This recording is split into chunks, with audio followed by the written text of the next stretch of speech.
Gordon, I'll start with you, and I want to start it on the big picture stuff just before we get into some of the specifics.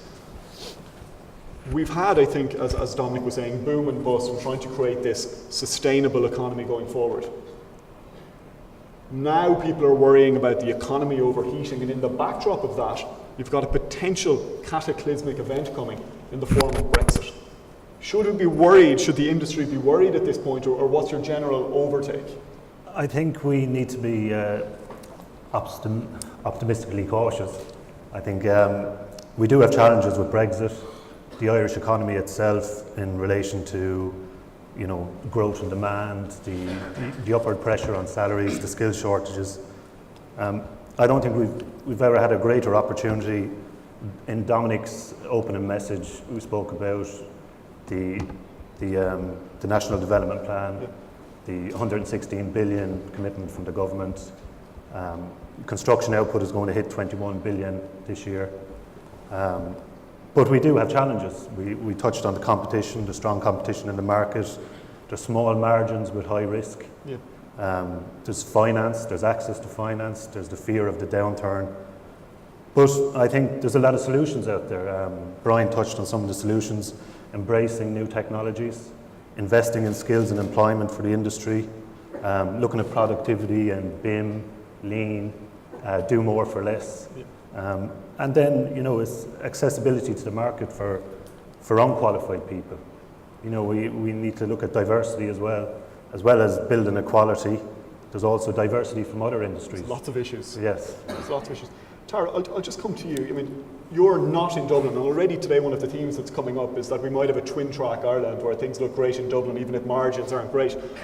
What's going on in the rest of the country? You're seeing it from the point of, not a multinational contractor, but somebody operating outside of the core market of Dublin. Well, from the west, thankfully, we can see a slight improvement. But from an SME point of view, I think that government need to radically overhaul the procurement issue we have. As we've seen it, unfortunately, with low-cost tendering, some of our contractors have collapsed, unfortunately. The SMEs are finding it very difficult to get onto the tender lists. You have unrealistic turnover requirements. You have unrealistic experience set out sometimes in pre-qualification documents. And I think, as far as I know, our CIF membership is made up of 80% of SMEs with a turnover of 1.2 million. And are they being locked out of the market? Not totally, but I myself am finding it very difficult to get onto some tender lists. As I said, the qualification criteria is just unrealistic, and the government need to radically have a look at that. Yeah. Ferghal, I suppose you're coming from a slightly different point of view. I don't think Kingspan has any problems in terms of turnover and revenues to get on any of these lists. But one of the things you've been looking at, and I think it's something that an awful lot of people in the room can get some knowledge from, is the idea of manufacturing and working on getting a better supply chain. One of the things that might help people unlock all this capacity. Yeah, absolutely. I think there's a couple of things.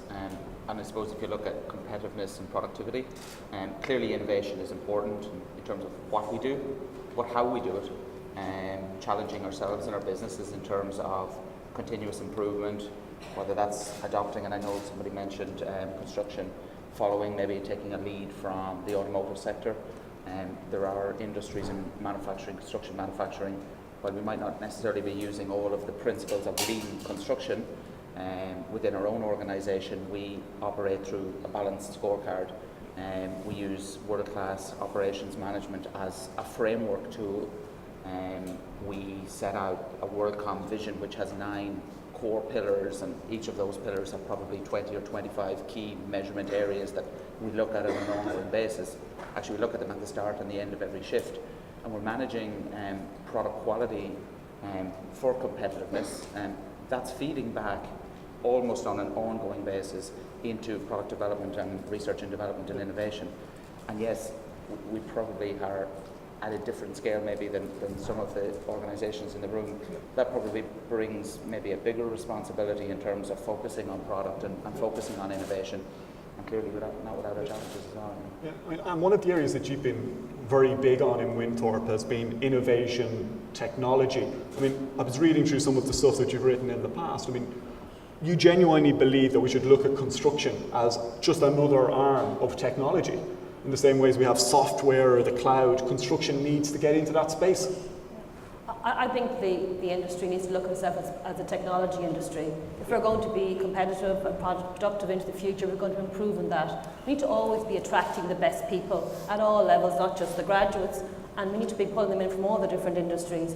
So we need to have the best people using the best delivery methods. I think Brian took us through there a lot of the practical future for construction with innovative technologies, digitisation. We need to embrace that and realise that's where we're going. As a lot of the speakers have said, and as Brian said, the automotive industry is something that we've all looked at, and we're adopting, and we're all, all of the businesses here, the CIF has spearheaded it, and they've encouraged it. We're all working on the lean principles of construction. We're also using BIM in our businesses to make sure that we plan the works well, that we prefabricate, that we look at the safety of the construction. Before we ever hit a construction site, we've thought it all through, and we've tried to apply those principles.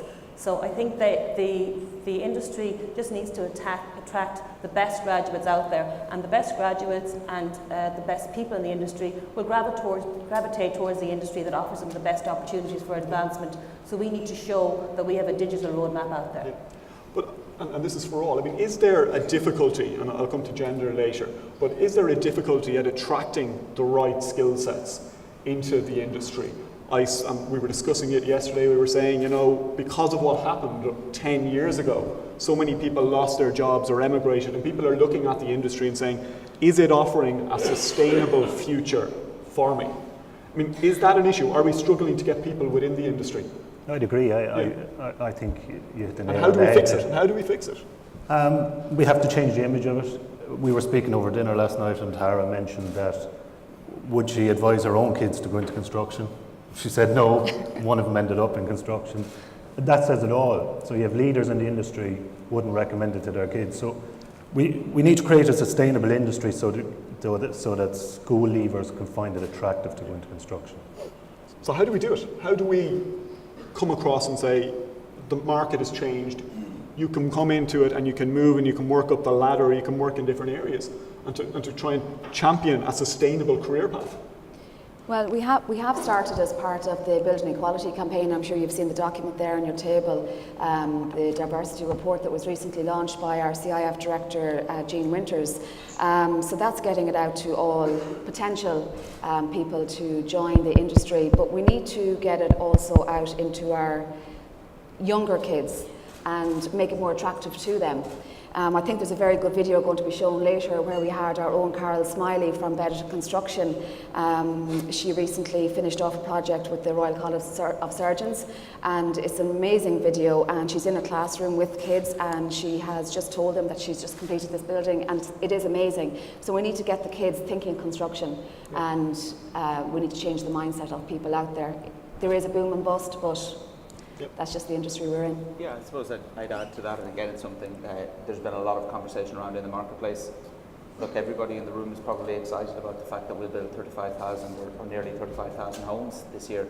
And Sustainable Energy Ireland have said there are 1 million homes that require a deep energy retrofit. And if we to look to a sustainable long-term construction economy that doesn't follow a boom and bust cycle, 1 million homes is a huge amount of work. It's a huge amount of skills and trades to be put in place right around the country. Dominic mentioned, and others have mentioned, the fact that obviously there's a recovery or a greater recovery in Dublin than maybe in the regions. The existing housing stock of those 1 million homes that are a C or worse that require that upgrade are scattered right across the regions.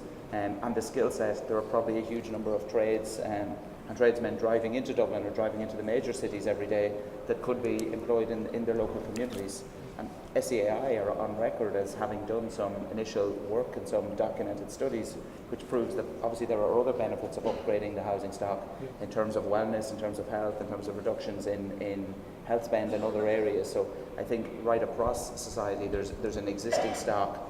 It's a long-term program clearly, but it would provide almost a backstop to the boom and bust cycle. Clearly there will be new build required and there will always be upgrades and improvements required, but to lift I suppose the tide of that building stock is a huge piece of work, and certainly could add to the sustainability of the sector, I believe. And you were speaking earlier about embracing technology. I mean, it's fine for the big companies, but an awful lot of smaller companies are looking at it and saying, I don't have the capacity to invest in some of these disruptive technologies that may or may not work going down the future, and where should they be putting? I mean, what would your advice to smaller companies be in terms of redefining their business model to deal with what's coming down the line? I think what I started out with saying is attracting the best people and attracting the best methods. That's where we all have to begin. Yeah, for sure, none of us can run away with ourselves and proceed with investment that's not appropriate to our size and our capacity. But there are opportunities there. There is lots of training courses available within the CIF, within the engineers industry, to starting off small with the benefits of lean construction. I mean, that's applicable to everybody's industry. Looking at what you can do for prefabrication. Again, you know, all of the construction graduates nowadays are fairly proficient in the principles of BIM and how that can be integrated into our works. And you know, we need to be attracting the brightest and best graduates. As Brian Morris-Rose said earlier, he's given a job to a gaming technician in his business. You know, who would have thought that 10 years ago? But we're all seeing that in presentations. We're all seeing that's what we need now. That's what we need to deliver and show to our clients. Okay, I just want to put it out to the audience. Is there anyone who wants to get involved at this point, or to ask any of the individual panelists or the panel in general any questions? Is there any hands up there? No, we're all still shy. We're talking about bringing people in, but direct employment in the industry is very low at the moment, and it kind of filters down. That isn't good for productivity, and that's one of the themes that we're talking about. What can we do to deal with that? What can we do to convince people that direct employment will work within the industry? I suppose Dominic touched on it earlier. We need to, and in relation to what Anne spoke about, we need to, I suppose, improve the margins and not think of profit as a dirty word, so we can invest in our businesses. Yeah. Investing in new technologies and working, I suppose, in a cross-industry collaborative way to bring new entrants into. Yeah. And margins, people talk about margins. How bad or how good are margins out there at the moment? Because depending on who you talk to, they're either at 1% or much higher, and there's so much below cost tendering going on, would appear to be undermining the fabric of the industry itself. Tara, do you want to touch upon that? Unfortunately, margins are quite tight. You know, it's a 1%. See, people don't believe you. That's the problem. I think people are looking at the construction industry coming back and the need for new houses and all of that. So people are looking at construction and saying, I don't believe you. Yeah, I totally agree. And I suppose with our boom, you know, 10 years ago, you know, it all looked good, and it was, I suppose, then. But where we are now, it's a 1% margin. Unfortunately, low-cost tendering is still prevalent out there, and sometimes there's no margin in a job, which is ridiculous, really. So, as I said earlier, the government needs to seriously have a look at the procurement process, so we stop this low-cost tendering and try and bring our SME contractors back into the market again. Do you want to come in there? Yeah, I mean, I think the margins vary across the industry depending on what area that you're in. You know, the SME sector, the larger sectors, there's different opportunities there, but it's certainly not sustainable to move forward with the below cost tendering. I mean, it filters right through the economy, and it again makes the industry very unattractive for people to enter into, and it just perpetuates the boom and bust cycle that we've seen. Okay, just have a question here in the front. Yeah, Philip Lee, you mentioned that there's a large number of members of CIF with quite a small turnover. Is there a case for consolidation among those members to actually merge and form larger entities to get onto the tender lists, but also to have the oomph then to do that kind of R&D that you talk about? Yeah, I take your point on board, but I suppose personally, I would like to continue as our own company. You know, when you are tendering for public sector contracts, you can do a JV with somebody, a joint venture. So from that point of view, there is an element of, I suppose, where you can collaborate with another company. But I think a lot of our SME contractors out there, personally speaking, would like to just kind of stay on their own bat and work away. But there is opportunities for joint ventures if you can get onto a public sector contract. Gordon, you've been bought by a venture capital private equity fund. Don't ask any tricky questions. No, I mean, it means there's money there. Would you be interested? Is it something that you do potentially see as consolidation? I suppose it's something I looked at. I was involved in the UK, I suppose, in partnering and a lot of collaborative. I think we're such a competitive market here. We're very closed. We're wary of the competition. Yeah. I think we need to build capacity in the SMEs and the supply chain and look at more partnering and collaborative models and delivering work. And why isn't that partnership happening? I think it's back to procurement routes again. And we look at value for money just in monetary terms. We don't look at the social economic value, engagement with the community, and the other, I suppose, aspects of construction that construction companies can offer. Yeah. See, unfortunately, Ian, for our industry, it's price first, quality second. And that's the way it is, and that needs to change. As Brian alluded to the word change, we need to change that mindset. Yeah. I mean, procurement, again, it just keeps on coming up again and again and again. We're going to have the government's chief procurement officer here later, so I imagine it's probably here now, but it's going to be an interesting conversation when he's up here. What do we need to do? Let's not talk about how bad it is or how bad people think it is. What do we need to do to fix it? I'd say we probably need to look at best practice across the UK and Europe. I think Tom said last night, we always look at the UK as having the answer, but the answer is there. We're a smaller economy. We need to look at other smaller economies and how they make the industry sustainable.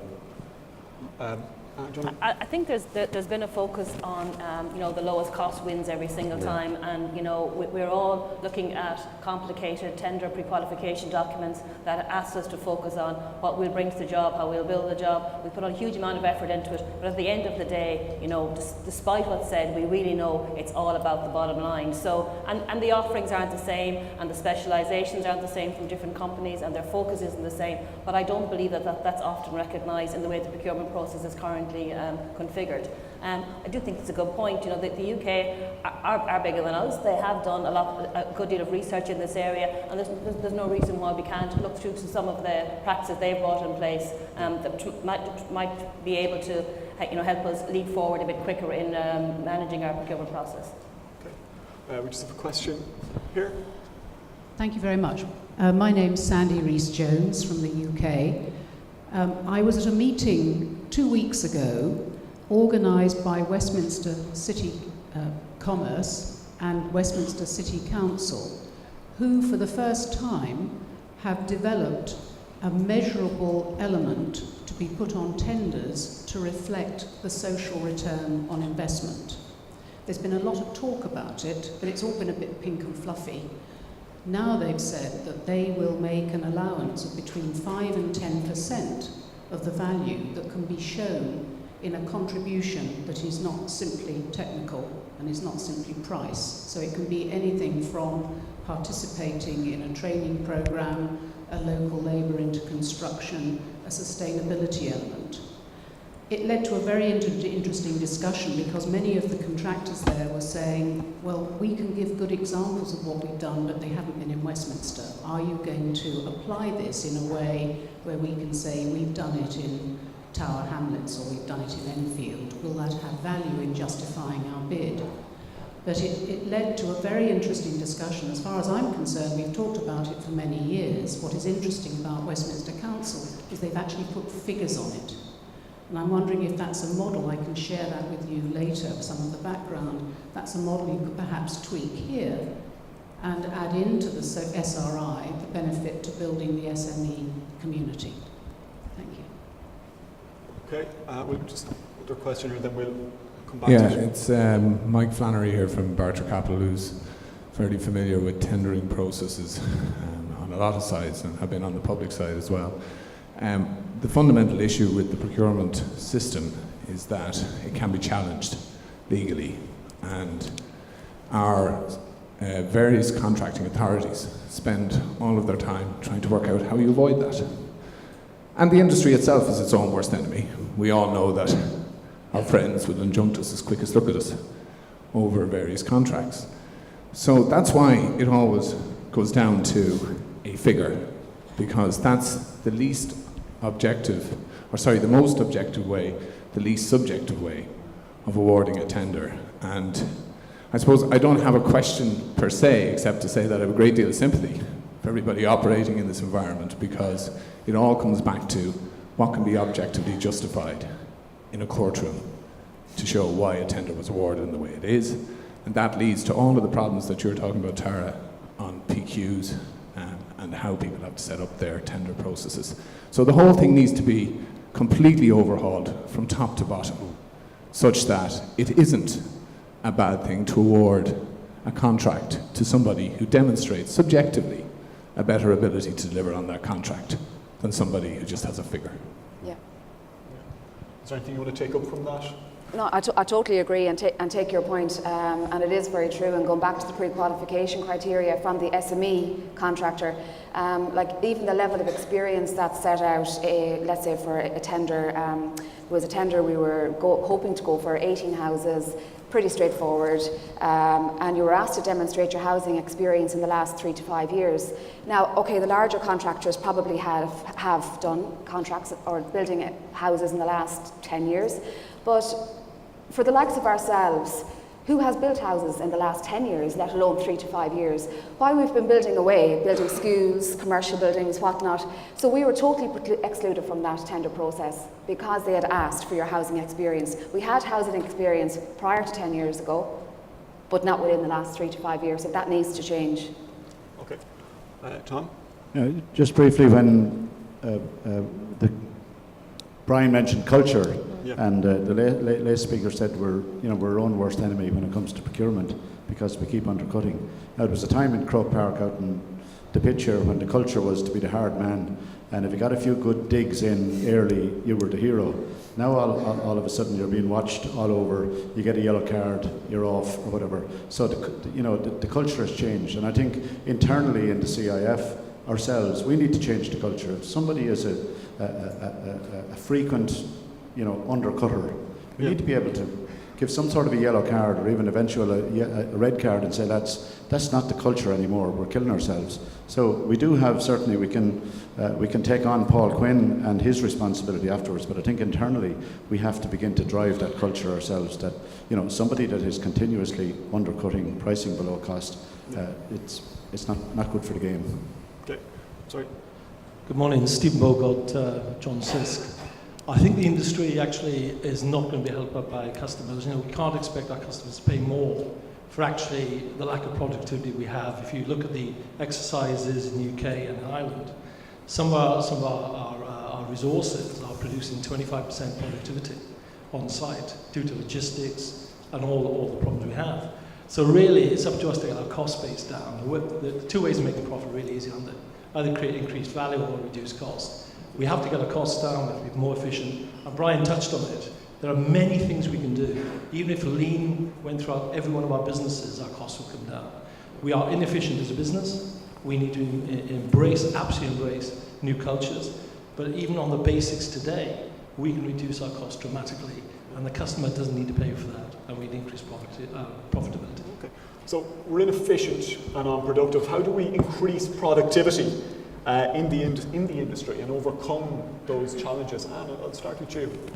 And it's the same theme. You go back to attracting the best and bright people into your industry. There is a digitization roadmap, being talked about and being planned out for the industry. And for sure, there are lots of smaller companies that are not going to be able to embrace all of the elements right now. But the principles of lean construction, off-site manufacturing, utilising and being as productive as you can with the staff that you have, is the basis of everybody's business, and there are plenty of opportunities out there to get training for your people and make sure that you incorporate that kind of new technology and new thinking into your business. We've got to disrupt ourselves. I take Steve's point. You don't expect our clients to pay for our inefficiency, but I think Tara's point is slightly different. She's saying when you're comparing on a level at costs, it's the below cost tender that's being successful in some of the procurement processes, and that's a different point.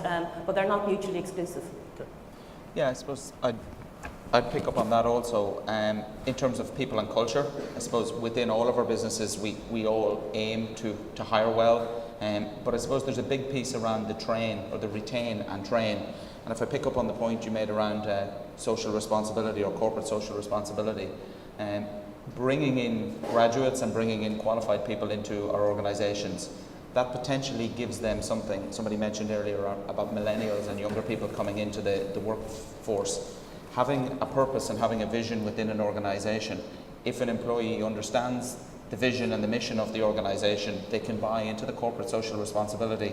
I suppose that helps with retention. And retention is probably a fairly significant issue in the marketplace, especially as the market is lifting a little bit again and people are moving and there's a lot of we're movement approaching within full the space. employment as well, yeah. Certainly. So I think if we can incorporate the training and the understanding of people within the business, then longevity becomes a key, and maybe longevity actually helps in the productivity and the competitiveness piece as well. Sorry, and you want to come in there? You know, we're moving towards full employment now, and we're competing for staff, not just within our own industry, but across the industries. And a lot of the time now we need to think about it's the replacement cost of staff that we've trained, and it's not a lot about the salaries. The salaries are available. People are looking for the whole package, the social responsibility, what the ethos of the organisation. And environmental standards. Environmental standards, exactly, and exactly you know, our commitment to sustainability, what our plans are for the future, what their plans are for themselves to progress their careers. So you know, there's a whole package there that people are looking for, and that's what we're having to focus on to retain the staff that we've invested on and trained in. And I think the CIF, again, you know, it encourages all the people, members of the CIF, to get involved at the initiatives at both second and third level to show the graduates, young graduates out there, what our industry has to offer. Yeah. I think Brian and Tom both touched on it, a very important word, culture, changing the culture of the industry and the way we do things, working in a collaborative manner, government included, in fixing these challenges we have to make it an attractive industry. Yeah. I think in all the years we've been doing this, I think this is the first time we've had a gender balanced panel, which is great and I think a really positive thing. But I don't think if we look outside, I think it's still probably 70-75% male in the audience, better than previous years, but still not where one needs to get it. And this issue comes up time and time again, is trying to get women into the construction industry at all levels of it. What's been the problem in getting there, and what do we need to do? Tara, I know this is an issue close to your own heart. Well, it is a perception out there. Construction for women isn't appealing to them. So that's why we brought out this report. And we do need to change the mindset there. There has been a report recently where 70% of companies agree that we need more women in the industry. And let's face it, women are straight talkers, they're key decision makers, they're good at boardroom level. So we do need more women in our industry. How we get them in there, we need to work on our report, our diversity report, and as I said earlier, we need to change the mindset of little children when they're starting off in school and bring in the construction word. Yeah. Johnny? The construction industry has a huge range of employment opportunities for people from the apprentice range to engineers, QSs, project managers, financial people. And so, you know, we need to show our industry off, not just to women, we need to show our industry off to the full, the colleges, the universities, the schools, and show what our industry has to offer, and show that the best people can have opportunities in our industry as easily as they can get it in the pharma industry or the tech industry. I think that's what attracts people into our industry, opportunities, and as I said, the ethos of the companies that are operating in it. Yeah. I remember at this conference 2 years ago, word filtered through that Apple had got the green light to build its data centre out in Athenry. Now, as we know, they didn't build it, but what that showed was the logistical nightmare of building any large-scale infrastructure in this country. How big a problem does it remain today? And what, again, seeing as we're in the solutions business, I mean, do we need to streamline the whole thing? How difficult is it to build? I suppose off the back of that, we have the strategic infrastructure development change to the planning permission. Yeah. If we're trying to attract FDI, you know, we need to look at how we plan. We're very slow in producing public infrastructure. Yeah. Anne, you must have been looking at that, given the level of data centre involvement that you're doing. Well, I'm a Galway woman as well, so yeah. Galway woman. No, but it just highlighted something, just as a very tangible touch point on how something can just get caught in the system until somebody loses interest. I mean, for FDI, they're looking for certainty of investment. They have opportunities to build data centres in Ireland and other places in Europe. Yeah. And every country has a very stringent planning or permitting process.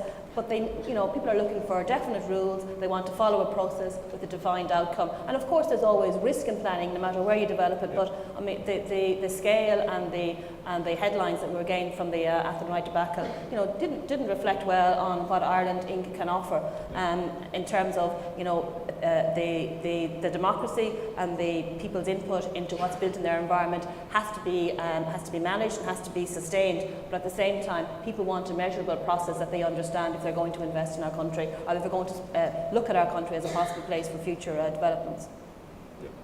Yeah. Ferghal, did you want to come in on that? Sorry, I saw you nodding. No, I don't think there's anything that I would say to that. No, and the other thing, I suppose, about planning certainty, but the other thing that an awful lot of multinationals and foreign direct investment companies have been talking about recently is the lack of houses and how it's inhibiting their ability to create jobs in this country. I mean, it seems we just can't get houses on board quick enough despite the government's best efforts. Tara, do you want to just...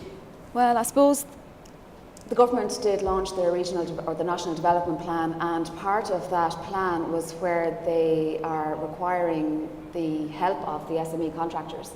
As I said before, 80% of our members in CIF are SME contractors. They are out there, they're there waiting to build, but unfortunately, I suppose it comes down to finance is a major issue for SME contractors. So the government just need to radically overhaul, as I said, the procurement side, but we do have our SME contractors there and they are ready to build, but we just need more collaboration between them and the government. Finally, we have a budget next week. We have a Minister for Housing in this afternoon. I just want to ask all of our panellists if you could ask Owen Murphy and Pascal Donoghue for one announcement that would really help next week. What would it be? We'll start on this side and work our way down. I won't steal Tara's thunder, but it's work on the procurement routes. Yeah. Procurement again, is it? Procurement again, yeah. Yeah, I would pick up on the point I made earlier around the retrofit piece. Sustainable Energy Ireland ran a pilot program. Just on that, why hasn't that happened? Why we keep on talking about the houses to be built and that, but you were saying there's so many other houses just need to be retrofitted. It would seem an obvious revenue stream for the industry. Well, lots of people are living in those houses. Clearly, some of those properties are vacant, but lots of people are still living in them. If the government was to do one thing, it won't address the short-term housing crisis we have today, but it will improve the sustainability of the industry for the long term, which would have the added benefit of bringing new people in, attracting apprentices into the marketplace, knowing that they're not going to be here for 3 to 5 years. The retrofit of 1 million homes is probably somewhere in the order of 30 billion over the next 30 years. If you know that you have the potential to have a work stream life ahead of you for the next 30 years, I think that would probably certainly encourage people to consider coming in at a trades, at a sector level, and at a professional level, and that would build the sustainability. So if the government were to put some money behind that in a meaningful way, clearly there was a pilot programme last year and they spent 5 million, and there's a lot of red tape around that today. I suppose that needs to, through that process, that needs to be potentially simplified. I understand it's a pilot programme right now, but that would build both a skill set pool to attract immigrants maybe back or immigrants back to the country and maybe new workers in. And your ask? I would actually ask them for no new initiatives. They have launched a number of serious initiatives on housing and housing strategies over the last 6 months. I'd like to see them bedded down and deliver on those initiatives. I think it's chaotic to try and introduce more initiatives, more directions. They have an industry and they're gearing it in a certain direction. Let's see how that's bedded down and see how it's going to deliver and maybe refine those objectives and targets. But I don't think they need to. Another new plan is not what they need right now. Okay, well, Tara, Gordon, Ferghal and Anne, thank you all very much for your contributions here. Can we just give a big round of applause, please?